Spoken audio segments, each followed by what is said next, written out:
Esse é o Ancapsu e nós vamos falar agora de um tweet do Ricardo Feltrin aqui que tá dando o que falar. Eu acredito que seja verdadeiro mesmo, olha só aqui, ó. Ordem nas redações da Globo é de ofensiva total pela regulamentação das redes. Está vetado chamar convidados que sejam contrários à censura. Pela segunda vez em 60 anos, a Globo apoia uma ditadura. A história se repete como farsa. Olha o que eu falo para vocês aqui, eu falo há um tempão, a gente está repetindo os mesmos passos de 64, e de novo a Globo está do lado errado, a Globo ficou do lado da ditadura em 64 e está ficando do lado da ditadura de novo agora, e pelo mesmo motivo, dinheiro. Pelo mesmo motivo, a Rede Globo lá em 64 era uma emissora pequena, resolveu ficar do lado dos milicos para poder ganhar dinheiro, e ganhou dinheiro. A Rede Globo que você conhece hoje, esse gigante da comunicação, existe. Por quê? Porque recebeu apoio dos militares no início lá, a TV Tupi, que era a grande TV na época, acabou falindo, e aí a Rede Globo foi lá e mamou nas tetas dos militares, ou em alguma outra coisa dos militares, e acabou enchendo de dinheiro, virando essa superpotência que é hoje. Não estou dizendo que a Rede Globo não tenha méritos, tenha pessoas excelentes da Rede Globo com alta capacidade e coisa e tal, mas não tenha dúvida que muito disso foi em função exatamente de puxa-saquismo ditatorial, né? E agora, de novo, a Rede Globo fica outra vez do lado errado da história, defendendo censura. Olha só, tem um monte de coisa que você pode olhar para o cara e dizer: ah, Peter, mas você fala que o Xandão é um ditador, mas não é bem assim porque ele não está fazendo. Você está criticando ele aí, como é que pode? Se fosse uma ditadura, você não poderia criticar e coisa e tal. Eu vou falar um negócio para vocês, ditadura começa assim mesmo. Quando começou o regime dos militares lá atrás, não era, tanto que todo mundo sabe, o auge da ditadura foi 68, o golpe foi 64, foram 4 anos depois que a coisa realmente engrossou. A coisa vai não crescendo, até chegar num limite insuportável e ficar naquela ditadura, ficar naquela coisa terrível durante um tempo. Então, assim, tem coisas que você pode questionar sobre se isso é uma ditadura ou não, mas na questão de liberdade de expressão não tem o que dizer. Todo mundo sabe que isso aqui é censura, que o que o pessoal quer é censura. É um absurdo esse tipo de coisa, a Rede Globo, que sempre lutou contra a censura, ficar do lado da ditadura nesse momento, né? E tá ficando do lado da ditadura de novo, pelo mesmo motivo que ficou lá em 64. Pelo dinheiro. Essa notícia foi sugerida por Aposentão ao som do The Trees do Rush, Carlos e várias outras pessoas. Obrigado aí ao pessoal que sugeriu notícias lá no nosso site, no visãolibertaria.com, e obrigado a você que está assistindo o nosso vídeo. Se você gosta do nosso conteúdo, por favor, deixe o seu like e se inscreva aqui no canal, né? Pois bem, olha que coisa, né? Eu falo isso aqui há um tempão. A similaridade entre o que está acontecendo agora e o que aconteceu em 64 é muito grande. Em 64 também havia um suposto golpe de Estado, né? O Jango ia dar o golpe, era isso que o pessoal alegava, né? O Brizola foi com o Jango, fez um discurso e coisa e tal, ia dar o golpe. E aí os militares entraram para quê? Meu amigo, os militares não tomaram o poder falando que, não, vamos implantar uma ditadura aqui. Não, não foi assim não é assim que funciona não. Eles entraram dizendo que vamos impedir o golpe do Jango. É sempre assim, o golpe é para a ditadura entra para dizer que está impedindo o golpe, que o outro lado ia dar o golpe, então a gente está aqui protegendo a democracia, protegendo as instituições. Foi isso que os militares falaram em 64, né? E por isso que a Rede Globo ficou do lado deles, e um monte de gente ficou do lado deles. E ficou todo mundo aplaudindo ali. Naquela época você não tinha informação descentralizada e distribuída, eles acabaram convencendo muita gente nessa história. Resultado final da coisa, no primeiro momento, você pode até dizer que as intenções dos militares eram boas. Eu já falei para vocês, eu acho pouco provável que tivesse de fato um golpe comunista no Brasil naquela época. O Jango era um idiota, o Jango queria um golpe militar no Brasil, lógico que ele queria, mas ele teria força para dar um golpe militar no Brasil naquela época, um golpe comunista no Brasil? Não teria. Mas ele tinha apoio de Cuba, apoio da União Soviética, coisa, mas não tinha dos Estados Unidos, não ia conseguir dar golpe no Brasil. O Brasil é um país grande demais para dar um golpe como aconteceu em Cuba, né? Uma coisa é um golpe numa ilhotazinha desse tamanhozinho, outra coisa é um golpe no Brasil, num país desse tamanho, né? Então, assim, não teria golpe do Jango, eu acho pouco provável isso, né? É lógico, história alternativa a gente nunca sabe, né? Ninguém nunca vai saber se teria ou não teria, se tivesse acontecido isso, teria acontecido aquilo.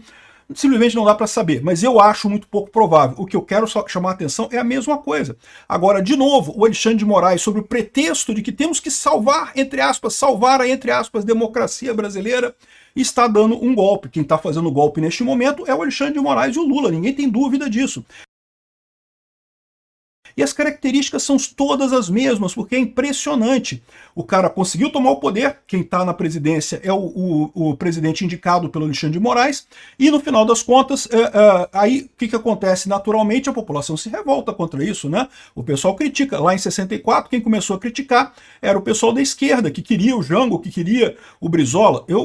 De novo, eu não sou de esquerda, eu detesto o comunismo, acho que teria sido uma tragédia se o Brasil virasse comunista naquela época, mas a verdade é que naquela época tinha muita gente no Brasil que queria o comunismo, né? Prova disso é que teve depois movimentos estudantis e coisa e tal.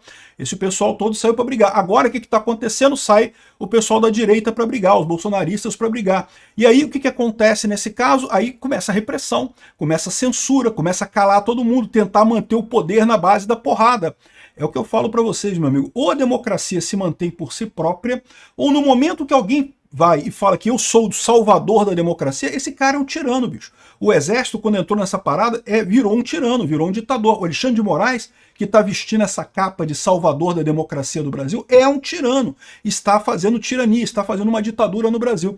E aqui, agora, eu já vejo o Feltrin falando a mesma coisa que eu falo aqui, ó, que pela segunda vez em 60 anos a Globo apoia uma ditadura. E a Globo, depois de muito tempo, emitiu até uma cartinha dizendo, não, pedimos desculpa porque ficamos do lado errado e coisa e tal.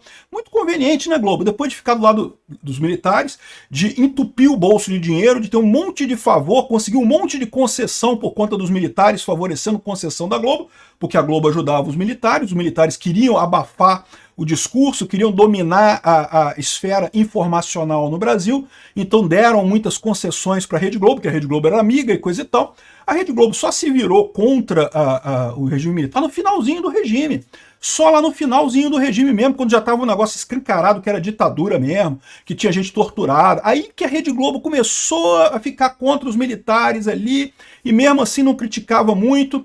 Ou seja, aí, depois de um tempo, a Rede Globo emitiu, depois de 40 anos, a Rede Globo emitiu uma cartinha lá pedindo desculpa e não sei o que. Ela devolveu o dinheiro? Não, devolveu o dinheiro, eles não devolveram, né? Mas pediram desculpa e coisa e tal. Daqui a pouco vai ser a mesma coisa de novo. A Rede Globo vai, daqui a 40 anos vai estar a Rede Globo escrevendo cartinha de novo, desculpa a gente ter adotado aí, ter aceitado a ditadura do Alexandre de Moraes e coisa e tal. E o pior é isso, que estão fazendo pelo mesmo motivo. Por quê? Porque a Rede Globo agora está na merda de dinheiro, precisa de grana, sabe que tem uma concorrência enorme nas redes sociais, uma concorrência enorme nas plataformas de streaming e outras coisas, e aí quer que o governo vai lá e bata nesse pessoal. Não, governo, regula as redes, tem que regular as redes para a gente ganhar mais dinheiro. Cara, é uma nojeira isso, bicho. Eu vou te falar um negócio, a Rede Globo é um atraso para o Brasil. E ainda foi a emissora que promoveu o Flamengo, né? O Flamengo não era nada também, a Rede Globo que promoveu o Flamengo nesse tempo todo aí. Verdade seja dito, meu Vasco também não era nada e foi o Getúlio Vargas que promoveu o meu Vasco, então a gente é culpado desse crime também. Mas enfim, Rede Globo só faz merda pelo Brasil no final das contas, né? Aqui, ó, a história se repete como uma farsa. Tá se repetindo a história como uma farsa. E o pessoal falando aqui, ó, sem censura não há chance nenhuma do governo se reeleger no que vem, disse o André Marsiglia aqui. Censura ou fraude, disse o Feltrin, né? Fraude eu acho que é um pouco provável, mas a censura certamente é uma coisa. Agora, eu tenho minha opinião diferente sobre isso, eu já falei. Eu acho que o governo está correndo atrás desse troço, achando que com regulamentação das redes sociais vai conseguir fazer um diálogo sensível, e não vai. E o grande risco é exatamente esse, porque como eu já expliquei para vocês, a esquerda acha que no momento que regulamentar as redes sociais, que vai voltar a ter admiração do povo, que o povo vai voltar a gostar da esquerda, e não vai. E aí qual que vai ser a saída deles, né? É o que ficou claro para o pessoal lá nos Estados Unidos. Por que as Big Techs todas foram para o lado da direita? Porque elas perceberam essa coisa que eu já falei aqui em outros vídeos também. O que acontece? A esquerda sabe que ela está perdendo corações e mentes das pessoas porque as pessoas discutem entre si e aí não aceitam mais bovinamente os pontos de vista da esquerda, né? Aí ela acha que controlando as redes que isso vai mudar, só que não vai. Aí o que acontece? Ela bota uma proibição, não, tem que calar os principais influenciadores. Eles já chegaram a fazer isso aqui no Brasil. Botaram um monte de gente, né? O Alan dos Santos, o Oswaldo Eustáquio, um monte de gente eles proibiram. Eles fecharam. Aí, eu avisei isso na época. Se proibirem essas pessoas, o que vai acontecer? Vão surgir outras pessoas. E de fato, surgiu mais um monte de gente aí da direita, surgiu libertário, surgiu um monte de gente. Meu canal, por exemplo, eu falo para vocês, é lógico que seria muito ruim, eu não quero ser cancelado. Eu gosto do que eu estou fazendo aqui. Mas Vamos supor que cancelem o meu canal. Você acha que vai fazer diferença? Não vai fazer diferença, porque vai surgir um monte de outros canais libertários falando a mesma coisa que eu falo, e vão crescer, e vão ter espaço, e as ideias vão continuar circulando do mesmo jeito. Só que aí você pode pensar assim, então Peter, não tem problema, pode regular, porque não vai ter problema. Não, o problema é justamente esse, porque esse pessoal não vai recuar. No que eles botarem um monte de proibição e ver que não está funcionando, o que eles vão falar? Tem que proibir mais. Aí vão tentar secar mais um monte de gente. Daqui a pouco vão tá cancelando o canal de 1000 inscritos. Vai estar sendo cancelado porque não, que não pode, que não sei o que lá. Ou seja, o desespero deles vai fazer só eles cancelarem mais e mais e mais e mais, e aí pode acabar realmente destruindo o modelo de negócio das Big Techs. É isso que eles vão acabar fazendo. Então é por isso que as Big Techs perceberam que, embora o fato de fazer essa regulamentação, né, o que eles estavam fazendo antes, as Big Techs estavam embarcando nessa antes, vocês lembram? Eles queriam uma regulamentação, porque eles pensavam assim, não, a gente vai fazer uma regulamentação, não vai mudar muita coisa, a gente vai ter que cancelar um canal ou outro, cancelar um canal ou outro pro YouTube faz diferença nenhuma. Mas o problema é que eles perceberam isso. Eles vão cancelar um monte de canal e não vai mudar a posição do povo brasileiro sobre isso. Aí qual vai ser a resposta do governo? Voltar atrás? Não, cancelar mais canais.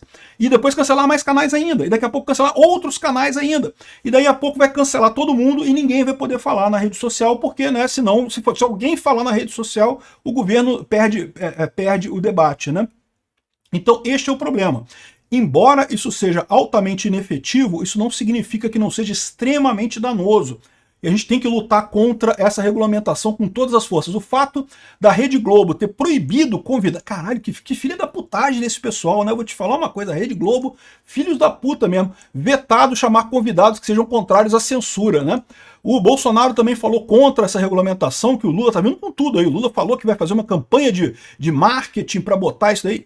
Eu repito o que eu já falei aqui, eu acho pouco provável o Lula conseguir aprovar qualquer regulamentação que seja no Congresso, né? Se ele não conseguiu em maio de 2023, quando ele estava no auge da popularidade, agora ele não vai aprovar nada, ao contrário, vai comprar briga com o Congresso, vai comprar briga com o Senado e não vai aprovar porcaria nenhuma. Eu tenho certeza que os congressistas já estão vendo isso, inclusive a questão de que, qualquer regulamentação que seja agora tem influência da China. O Lula foi lá para perguntar isso, todo mundo está sabendo que o Lula pediu ajuda do Xi Jinping para censurar o brasileiro, né?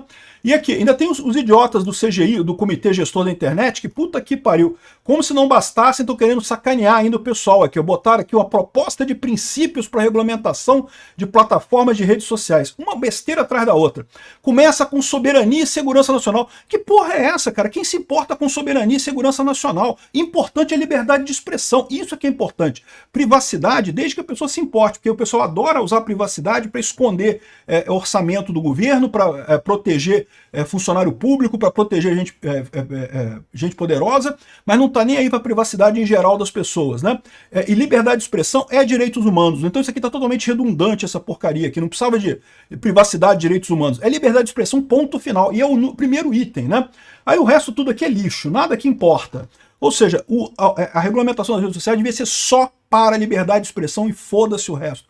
Mas é soberania. E, meu amigo, soberania não tem nada a ver com informação, com internet. Que bosta é essa? Quando eles falam de soberania aqui, eles estão dizendo em proteger os poderosos do governo contra as pessoas comuns. É isso que eles querem, no final das contas, né? É só você ver o caso da Lei Magnitsky com Alexandre de Moraes. O que eles estão chamando de soberania nacional? Não, temos que proteger o nosso todo-poderoso lá, que não precisa de proteção nenhuma, que tem guarda 24 horas por dia. Se precisar ferrar todo mundo, ferra, mas ele não pode ser atingido, né? Ou seja, soberania é proteção de poderosos. Esquece essa porra. Enfim, um absurdo, espero que isso não passe, essa regulamentação, vamos ver o que vai acontecer. Eu acho que não vai passar, tá? Mas aí que tá a minha preocupação, que eu já falei no outro vídeo, é que o Lula vai jogar isso pro STF, vai tentar aprovar isso lá no STF. Vamos ver o que vai acontecer.